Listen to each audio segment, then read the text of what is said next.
Bonjour frères et sœurs, j'espère que vous allez bien. Vous êtes bienvenus sur Vision du Ciel TV. Et aujourd'hui, nous allons toujours continuer sur notre thème principal, le cœur de l'homme. Et aujourd'hui, nous allons aborder un autre thème. Ces 3 raisons empêcheront beaucoup à être enlevés.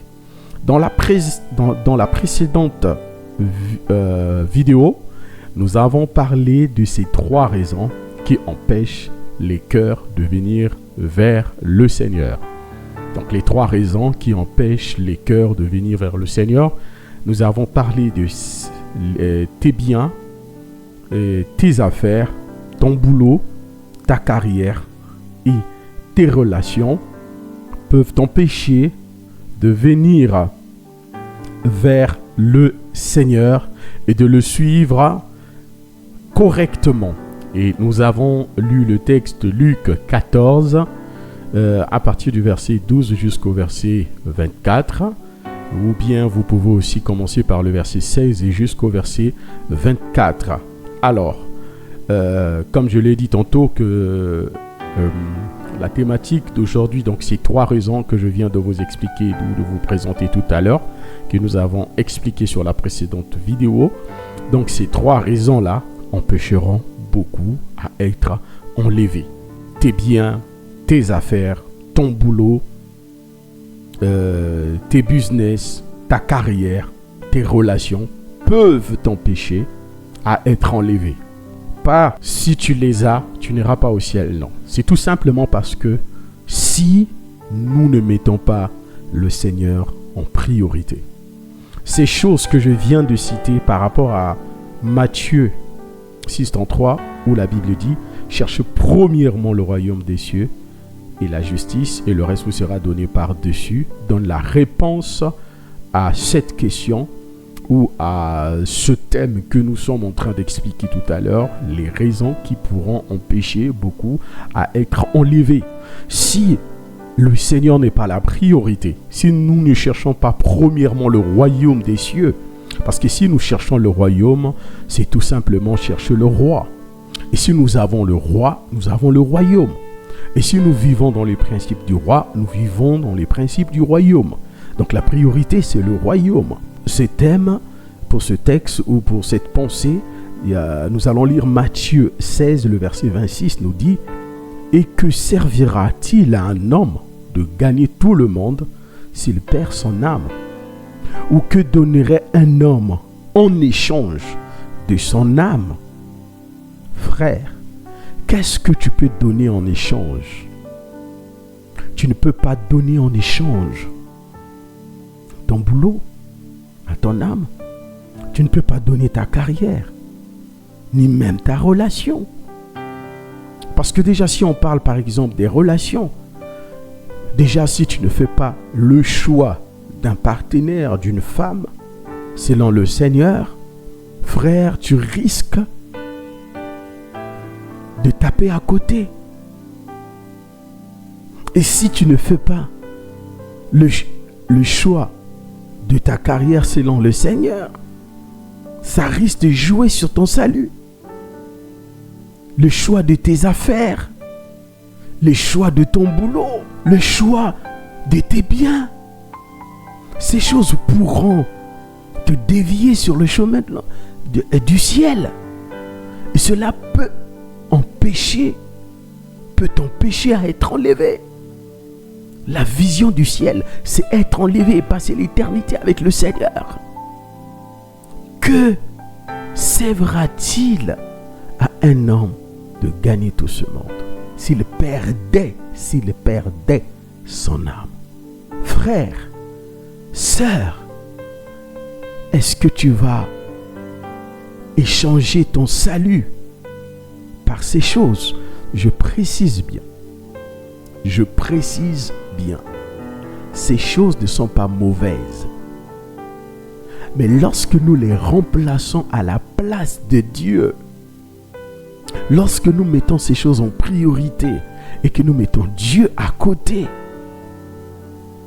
frère, nous risquerons de rester, nous risquerons de pleurer, nous risquerons de le regretter. Parce que la parole nous dit, tout passera. Le monde passera avec ses biens, ses histoires.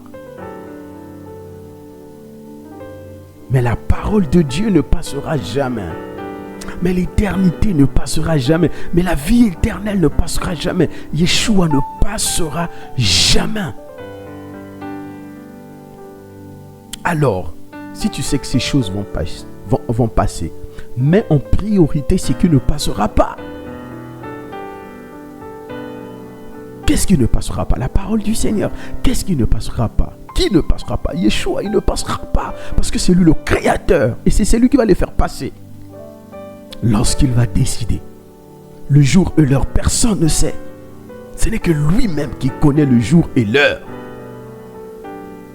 Frère, qu'est-ce que tu peux donner en échange de ton âme? Jésus a donné sa vie pour toi et moi, pour gagner ton âme. Il t'a donné le salut, la vie éternelle. Il t'a délivré du péché. Il t'a protégé contre la colère de Dieu à venir. Mes frères, pourquoi tu ne vas pas passer l'éternité avec ton Seigneur que de suivre ces choses, ces hommes, ce copain ou cette copine, ces amis qui vont te détourner sur le chemin du Seigneur? Tu passes autant du temps dans des choses qui ne t'aideront jamais.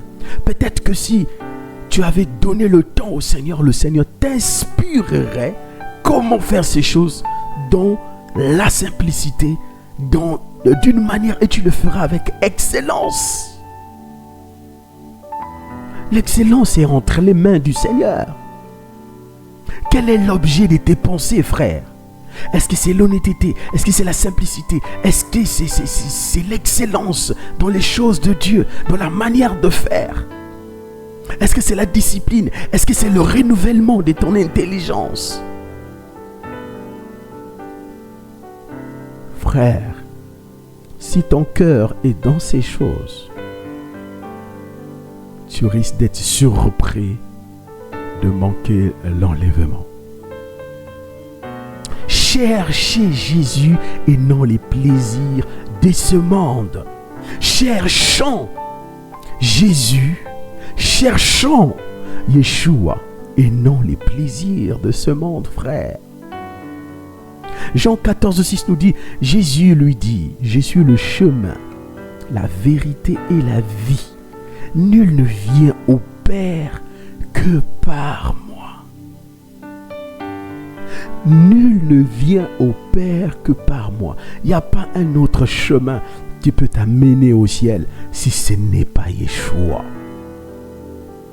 Il n'y a pas un autre moyen qui va t'amener auprès du Seigneur si ce n'est pas Yeshua. L'argent que tu cherches, la carrière que tu cherches, le Seigneur, il a tout, il a tout. Il a tout, il possède tout. La Bible nous dit, ne vous inquiétez de rien. Mais en toute chose, faites connaître à Dieu par des prières, des supplications et des actions de grâce. Que votre cœur ne se trouble point. Croyez en moi et croyez en Dieu. La Bible dit, ne vous inquiétez de rien. Tout ce que vous cherchez, Dieu en a connaissance. Il sait que vous en avez besoin. Regardez les oiseaux du ciel, ne sèment ni ne moissonnent, n'amassent rien dans les greniers. Mais votre Père Céleste les nourrit. Je ne vous appelle pas à la paresse. Non, c'est pas ça mon message. Mon message, c'est de vous dire, mettez Dieu devant et ensuite ces choses. Tu vas aller au boulot, tu vas travailler, tu feras tes affaires, tu vas avoir ta famille, tes relations, tout est là. Mais dans toutes ces relations, Christ est au centre. C'est ce que je veux nous dire. Christ est au centre. Mais quand il y a des conflits dans les relations, c'est lui qui va t'inspirer comment résoudre ces problèmes. Quand tu as des problèmes dans ta famille, c'est lui qui va t'inspirer. Quand il y a des menaces, c'est lui qui va t'inspirer. Quand tu ne comprends rien au travail, c'est lui qui va t'inspirer. Quand tout ne marche pas dans tes affaires, c'est lui qui va t'inspirer parce qu'il est au centre. Jean 15,5 nous dit, je suis le cep, vous êtes les sarments. C'est lui qui demeure en moi et en qui je demeure porte beaucoup de fruits. Dans tes affaires, tu as besoin de progresser, c'est des fruits. Dans ta carrière, tu as besoin d'évoluer, c'est des fruits. Dans ta relation, tu as besoin d'une stabilité, c'est des fruits. Dans tes biens, tu veux vraiment que ça soit sécurisé, protégé, mais c'est des fruits de ta relation. Parce que Jésus, Yehoshua, il est le cep, il est le tronc. Et nous sommes des sarments, des branches.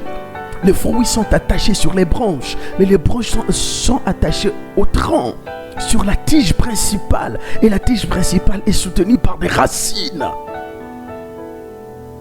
Si c'est dans les profondeurs, ce qu'on ne voit pas, on n'a jamais vu des racines, mais la force d'un arbre, la force des sarments, la force du cep vient des racines. Voilà pourquoi le Seigneur, même lorsqu'il était sur la terre, il était un homme de prière. Il partait tôt le matin chercher la face du Seigneur. Frère, sœur, attachons-nous au cep. Nous sommes des sarments. Jésus veut te communiquer une sagesse, un discernement, une intelligence. Que tu sois honnête dans tes business, que tu sois sérieux dans ce que tu fais, que tu aies la maîtrise de soi dans tes activités. Peu importe ce que les gens disent, peu importe ce que les gens pensent, mais Yeshua, c'est lui qui détient la vérité. Que tu aies des biens au nom de Yeshua, que tu aies une carrière très extra, je ne sais pas comment le qualifier, mais si tu le fais au nom de Jésus, tu as une relation stable, mais tu as gagné. Et si aujourd'hui tu meurs, ces choses ne te détourneront jamais parce que c'est le Seigneur qui te les a données. Il est le guide principal. Frère, sœur, cherchons Jésus et non les plaisirs de ce monde. Tu es tellement occupé pour chercher ce trésor que tu sers, tandis que Jésus est le trésor par excellence. Jésus est mon trésor. Jésus aussi veut être ton trésor. Il a tout, lui. Le Seigneur a tout, tout ce que tu cherches. Le reste que tu es en train de passer, regarde, nous cherchons plus le reste. La parole appelle le reste, le reste. Nous cherchons le reste. Or, le Seigneur, il est tout. Le Seigneur, il est tout. Pourquoi cherchons-nous le reste? Pourquoi sommes-nous attachés au reste? Non, frère. Reviens. Cherche le Seigneur. Le Seigneur te fera du bien. Regarde, tu es en train de pleurer. Tu es en train de crier. Tu es en train de dire, mais Seigneur, ma vie ne marche pas. Qu'est-ce qu'il ne veut? Mais oui, parce qu'il n'est pas au centre. Tu n'as pas commencé avec lui. Tu n'as pas introduit dans tes choix. Tu ne te connais pas toi-même. On ne se connaît pas parfois, voilà pourquoi nous tâtonnons, nous souffrons, parce qu'on ne se connaît pas.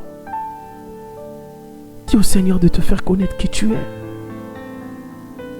Avance avec lui. Il veut te faire du bien. Que le Seigneur nous bénisse.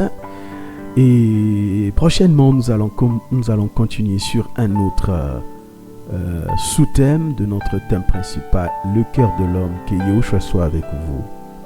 Cherche Yehoshua et tu vivras éternellement. Que Yehoshua vous bénisse abondamment. Amen.